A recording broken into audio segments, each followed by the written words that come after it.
Alright, Shalom, I'm back, Akim. Like I was saying before, you know, Yahweh Shah Mashiach, who the world Italy called Jesus Christ, when he show up in them chariots with the so-called white man called UFO with the holy angels, man, they gonna separate the sheep from the goat, you know. And 2/3 of you so-called Negro, Latinos, and Native Americans, man, you're gonna be given in marriage, you know what I'm saying, drunk on the so-called white man's philosophy, you know, and the rest of these heathens' philosophy. You want to be Buddhist, you know, you want to be of the nation of Islam, these Arabs, you know, so forth and so on. You want to be Egyptologists, you know, you want to be like these Africans, you know, so forth and so on, man. Our people into everything but what they need to be into, man. You know, they need to be into the power of the universe because that's your power, man. Yahweh Ba'ashem Yahweh Shah, the creator of the universe, man, is for you, so-called Negro, Latino, and Native American, because he chose you from the foundation of the earth to be a special people unto him, to be his peculiar treasure, man. You know, you are the light of his inheritance, Jacob. You know, the children of Israel, because his name was changed to Israel, and he had 12 sons, and out of his 12 sons came the 12 tribes of Israel. Okay, this is verse 28. Likewise, also, as it was in the days of Lot, they did eat, they drunk, and they brought, they sold, they planted, they build. Just like they doing in America today, man. You know, they buying, they selling, they planting, and they building, man, and they drinking and giving in marriage, man, like they was in the times of Noah. You know, they doing all these things like in the times of the Lot and Noah, man. This is going on today, man. It's gonna be the same thing in the coming of the Son of Man, man. Y'all, you know, 2/3 is gonna be doing what 2/3 do. They gonna be partying it up in that mirth spirit. You know, when the 144,000 and the 1/3 women and children and the confusing the faces in that, you know, they're gonna be they're gonna be in the house of mourning, man. You know, they're gonna want to be accepted by Yahweh Ba'ashem Yahushua and do what it takes to line up with him. Okay, this is verse 29. But the same day that Lot went out of Sodom, it rained fire and brimstone from heaven and destroyed them all. Verse 30. Even thus shall it be in the day when the Son of Man is revealed. And this is what it's going to be like, man. When in the day of Sodom and Gomorrah got destroyed, man. You know, brimstone is going to rain from heaven, from these other foreign countries, man, in World War III. You know, North Korea, China, and Russia, man, and Iran, man. They're gonna make it rain missiles on this place, man. When the scriptures clearly state, you know what I'm saying, put yourself astray from on Babylon around about, just roughly paraphrasing, and don't spare no arrows and shoot at her. Those that bend the bow, shoot at her, and don't waste no arrows. It's talking about no nuclear missiles, man. You know, it's a metaphor, it's a dart saying, you know, and it's a perfect dart saying too, because you gotta look at it. Missiles shoot off just like arrows, man. You know what I'm saying? You gotta, you know what I'm saying, raise the arrow up a little bit and shoot higher than the target that you're shooting it at, man. You know? And then the arrow falls on its target. That's how you gotta, you know what I'm saying, you gotta lean it up a little bit, tilt it up a little bit, then shoot it, and it'll fall on this target, man. It's the same thing with these missiles, man.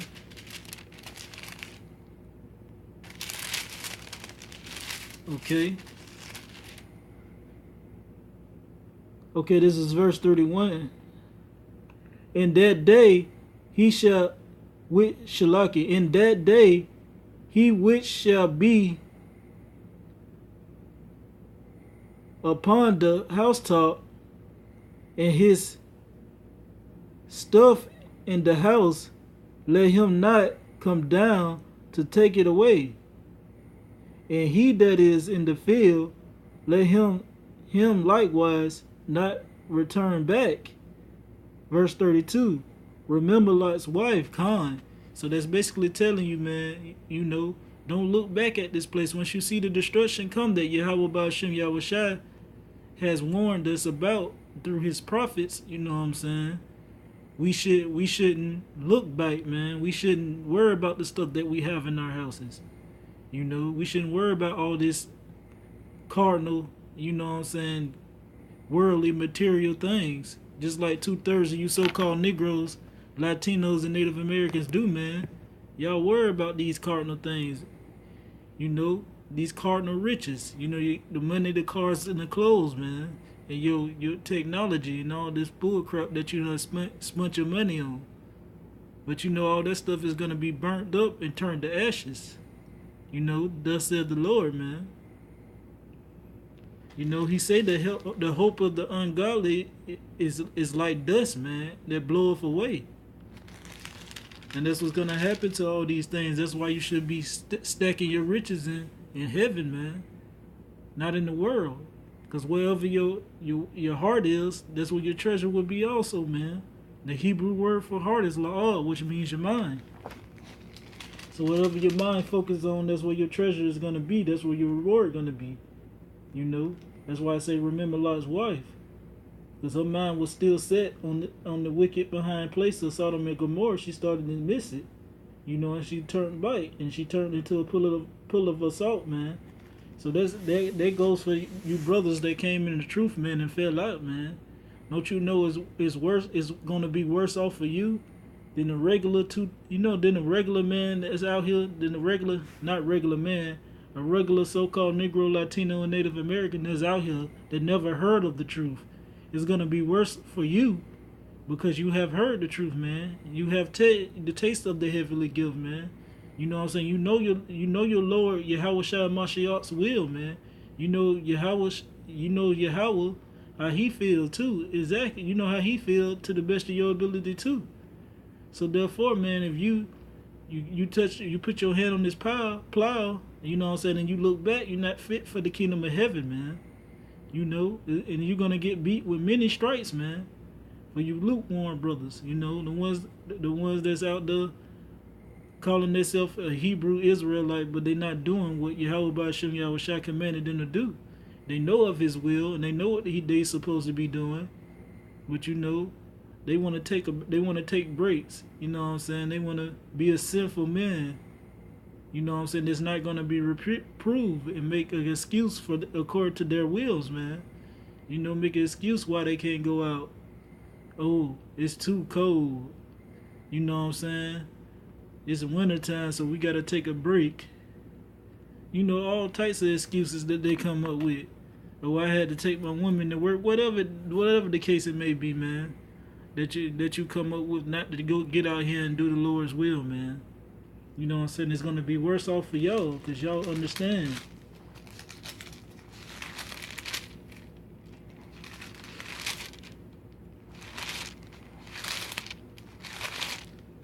Okay, and I got one more precept, Akim, and I hope this lesson was edifying. And all I got to really say, man, is to just continue to push. Well, I got two more precepts, man, because, you know what I'm saying? You got to push, man, through this thing. Even though, you see things going on like the time of Lot and like the time of Noah, people drinking and giving in marriage, having children. Everything ain't going good. It ain't going all good for the men of the Lord on this side. Some of us don't have children, man. And some of us do want children, but we understand that now is not the time to even be having babies, man. Yeah, if you have kids in this society, yeah, love them children. Get out there and push this word, man, for you can save them. Just like Lot did his family. Just like Noah did his family, man. You know what I'm saying? You got to be willing to put them kids to the side to do the will of the Lord to save them kids if you really love them. The same thing with your wife, man. This is the whole duty of man. Alright, this is the book of Timothy.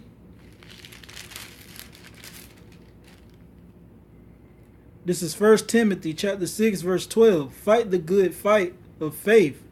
Lay hold on eternal life, whereunto thou art also called, and hast professed a good profession before many witnesses. And that's what we're supposed to do, man. Because that's what we have been doing in the faith, man. So we got to continue to push, man. You know, we can't be like the line right here, man. They talking about this is how Hebrews feel after a long 3 months fighting pagan holidays, you know, all slouched over and drained. You know what I'm saying? Acting like he don't want to do no more work. He's finished after he done 3 months. But no, like I mentioned earlier on part 1, man, you know, we had to get out there and push, man. We can't I know that the flesh is weak, man. You know, it's fatigue, it gets tired. But still, we have to push, man. You know, P.U.S.H, who the world instantly calls Jesus Christ, he came lower than the angels, man. He came in this weak flesh, so he got tired and weary when he was here, man. Because the flesh was weak. But he had, you know what I'm saying? But yeah, he did have advantage because he had spiritual powers. You know. But he still was in the weak flesh, man.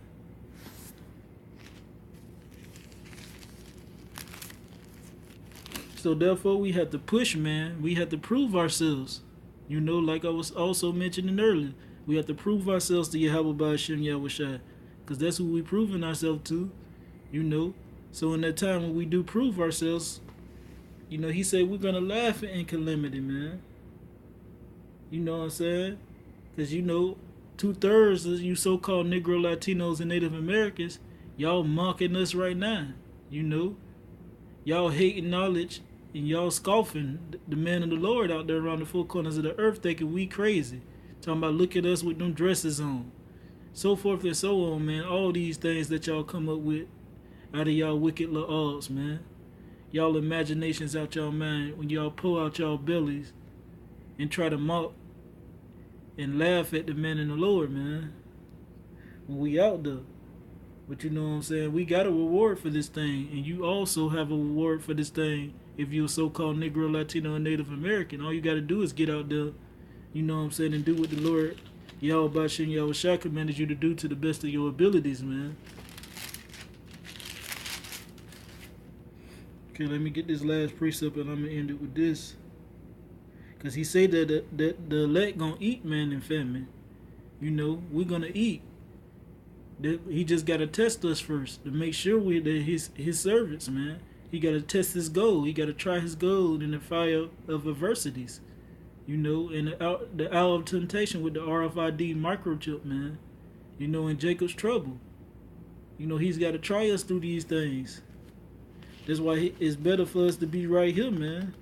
Just like the things written aforetime and for our learning. Look at the times that we just read about, the times of Lot and Noah.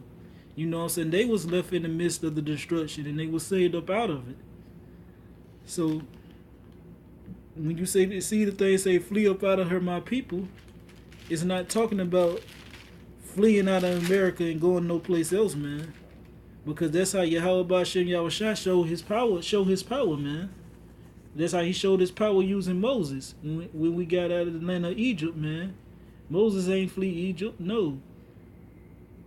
P.U.S.H told him what to do, and he did exactly what he commanded him to do. And he led the children of Israel out of the land of Egypt. You know.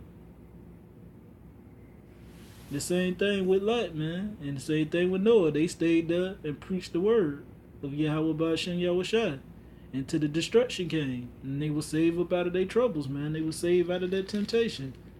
They were saved out of destruction, man. Because he know how to reserve the godly for the righteous day, man. He know how to save us out of temptation, man. He know how to deliver us out of it. Okay, let me get this precept. Okay, it's in the book of Job.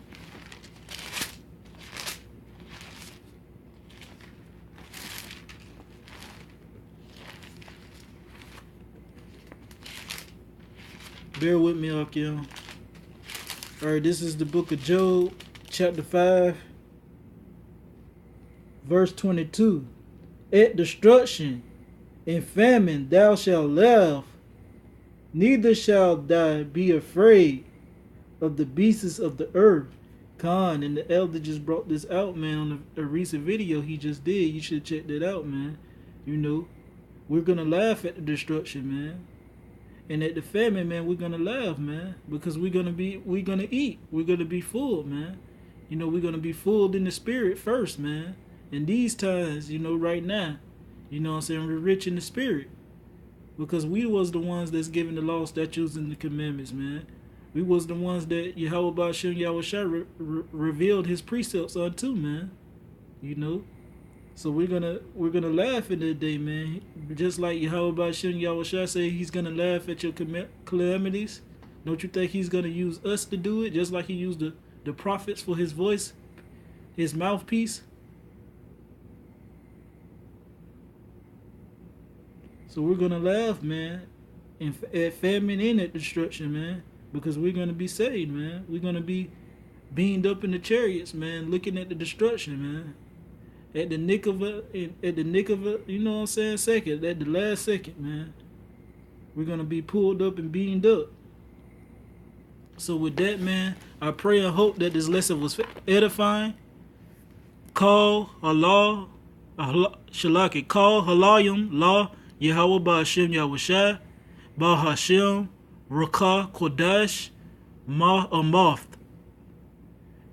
Double honors to the apostles and elders, a great millstone, and salutation to the Akim out there around the four corners of the earth, preaching this truth in sincerity, and the few Akwavim that follow after their husbands, and the children that do also, and believe on the name of Yahweh Yahushua, man. Shalom to the sincere, man, and Delta America.